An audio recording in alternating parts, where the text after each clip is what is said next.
সুযোগ নাই, তাই এই পার্টি চলে গেল। 5টা পাবে কিনা আমি জানি না, আমরা ধরেছি, চেপে ধরেছি। এ তো যতই করো কান্নাকাটি, ধরা পড়েছে মাফলার, এবার যাবে হাওয়াই চটি, তাই তো?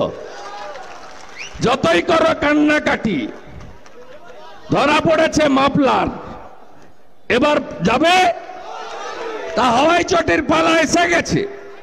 তাই হাওয়াই চটি জানে যে আমার অবস্থা কি হতে চলেছে। আপনারা কে আছে সিপিএম পার্টি? সিপিএমটা কোথাও আছে? আছে কোথাও? ভোট কাটার জন্য দাঁড়িয়েছে।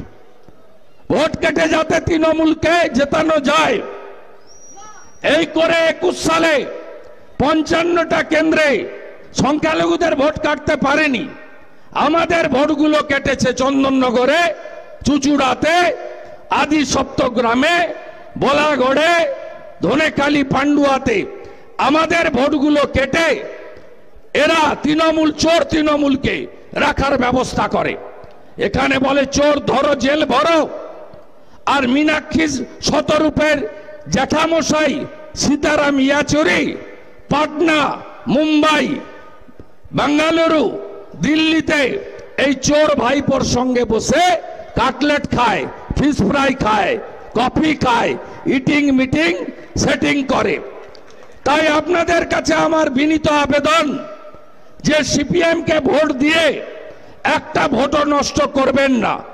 আপনারা কে কে চান যে দেশটা ইউক্রেন হয়ে যাক? চান নাকি? চান? ইউক্রেনে কি হয়েছিল? দুর্বল প্রধানমন্ত্রী ছিল বলে রাশিয়া বোম ফেলেছে, ইউক্রেনের বড় অংশ দখল করেছে। একদিনে 70 লক্ষ ইউক্রেনিয়ান পোল্যান্ডে পালিয়ে গেছে। এখান থেকে বাংলাদেশ থেকে উদ্বাস্তু হয়ে, শরণার্থী হয়ে অনেকে এসেছেন না? হ্যাঁ কি না? এসেছেন না? আপনি না এলেও আপনার বাবা মা এসেছে, কাকা জ্যাঠা এসেছে। কেন এসেছে?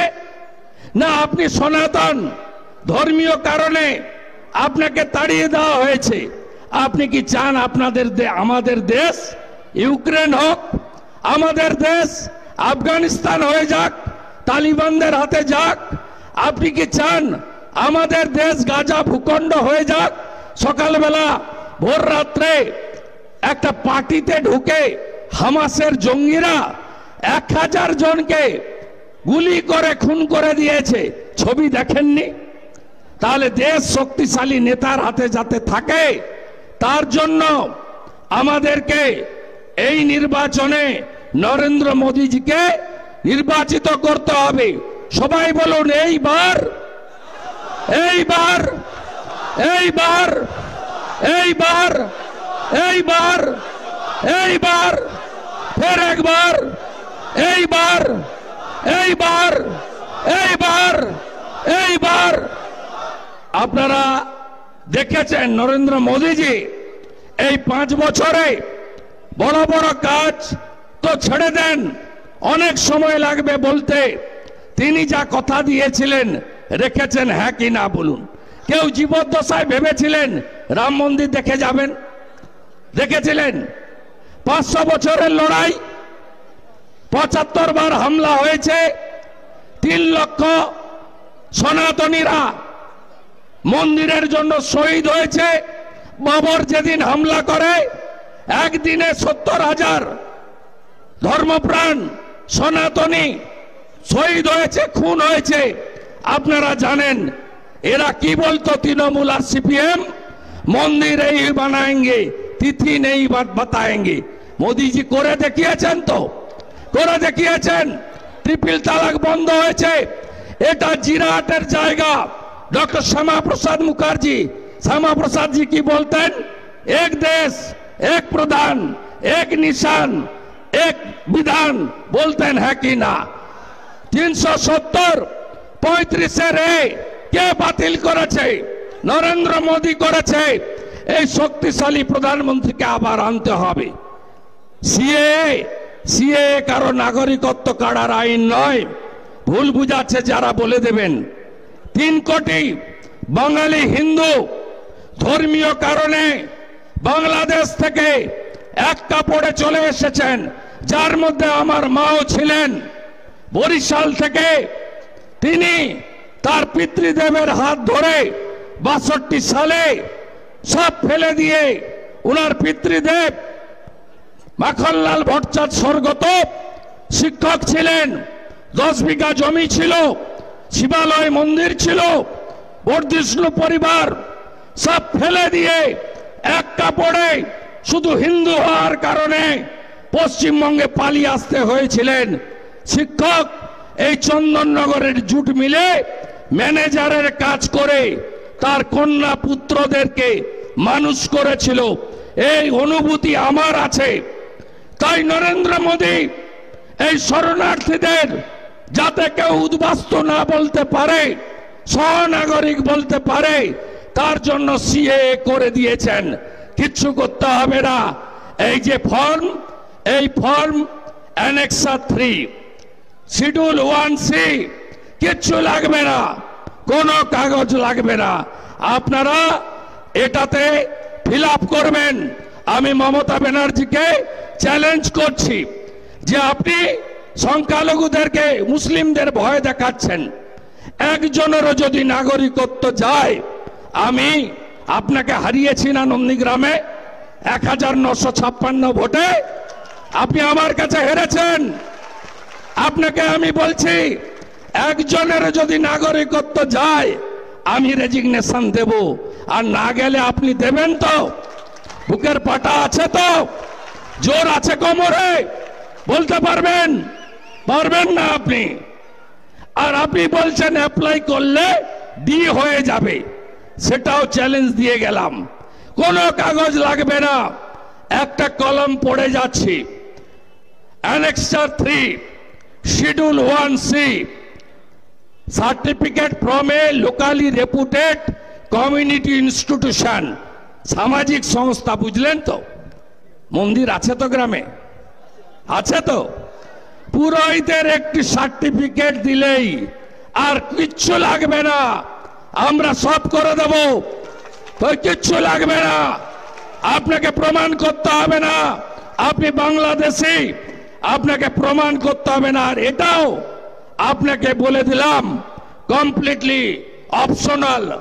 যারা শরণার্থী, যাদের 71-এর আগে দলিল চাওয়া হয়, আপনার বাড়ির ছেলে বা মেয়ে চাকরি পেয়েছে, আপনি পাসপোর্ট ভিসা চান, বিদেশে যাবেন, আপনাকে বলা হয় 71-এর আগে দলিল আনতে, আমাকে বলা হয় না।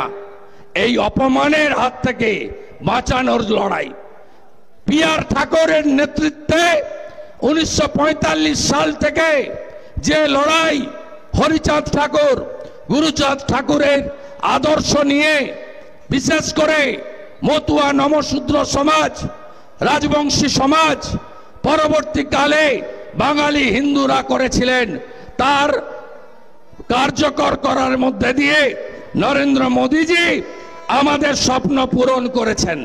তাই বলি, আমাকে ছত্তিশগড়ে পাঠিয়েছিল প্রচারের জন্য। ওখানকার উদ্বাস্তুরা দণ্ডকারণ্যে তারা বলেছিল, আমরা এর আগের বার কংগ্রেসকে ভোট দিয়েছি, এবারে আমরা দেব না, আর উদ্বাস্তু হব না, মোদিজিকে ছাড়ব না। তাই আপনাদের কাছে আমি বলি, এই নির্বাচন মোদিজির হাতকে শক্তিশালী করার নির্বাচন।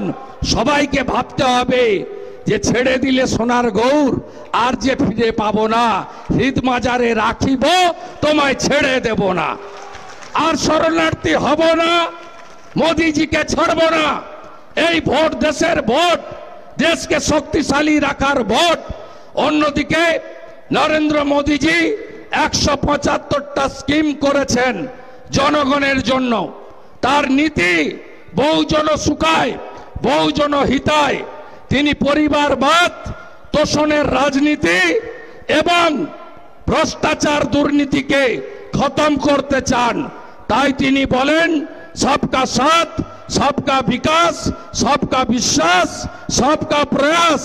তাই আমরা উজালা 1, উজালা 2, প্রধানমন্ত্রী আবাস, ইজ্জত ঘর শৌচালয়, হার ঘর নল সে জল, 82 কোটি মানুষকে 5 কেজি করে মাথা পিছু বিনামূল্যে চাল বা গম নরেন্দ্র মোদীজি দিচ্ছেন। 175টা স্কিম এখানে এসে পৌঁছাচ্ছে না। আপনারা আমাকে বিশ্বাস করেন তো?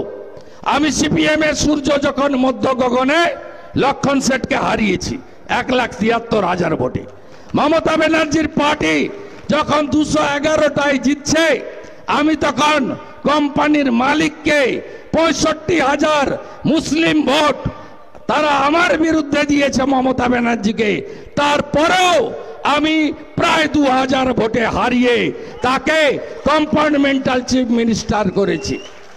আপনারা লোকসভা ভোটটা ভালো করে দেন, 26 অবধি যাবে না, কয়েক মাসের মধ্যে বিধানসভার ভোট হবে। যেভাবে মাফলার ঢুকে গেছে, হাওয়াই চটিরও আর বেশি দিন সময় নাই, হাওয়াই চটিরও আর বেশি দিন সময় নাই। তাই আপনারা এই লোকসভা ভোটকে জেনে রাখুন। মোদিজি আরামবাগে বলেছেন না যে লোকসভা ভোটে এমন ফল করুন যাতে বিধানসভার ভোটে ডবল ইঞ্জিন আসে। ডবল ইঞ্জিন আসলে আমরা উত্তরপ্রদেশ আসামের মতো বিকাশবাদকে প্রতিষ্ঠা করব। কেন রামনবমীর মিছিলে শ্রীরামপুরে রিসড়াতে কেন ঢিল পড়বে বলুন? কেন বলুন? রামনবমীর মিছিলে জাভেদ হাসান আনসারি আর সাকির আলী তার নেতৃত্বে এগুলো ভুলে গেছেন কি আপনারা? 17ই এপ্রিল তো আবার রামনবমী আসছে, আবার জয় শ্রীরাম। ভুলে গেছেন? ভুলে গেছেন তেলেনি পাড়া? ভুলেছেন? এত তাড়াতাড়ি ভুললে হবে? এগুলো বন্ধ করতে চান তো আপনারা? আমি অবশ্য বন্ধ করে দিয়েছি। ডালখোলা, শিবপুর আর শ্রীরামপুরের রাম ভক্তদের উপর আক্রমণের বিরুদ্ধে আমি জনস্বার্থের মামলা করেছিলাম। প্রধান বিচারপতির বেঞ্চ এনআইএ তদন্ত দিয়েছে। মমতা ব্যানার্জি যেমন শাহজাহানকে বাঁচাতে সুপ্রিম কোর্টে গেছিলেন, এখানেও সুপ্রিম কোর্টে গেছিলেন। সুপ্রিম কোর্টে আমি জিতেছি, উনি হেরেছেন। তারপরে ডালখোলা থেকে 17 জন ভিতরে ঢুকে গেছে এনআইএ থেকে।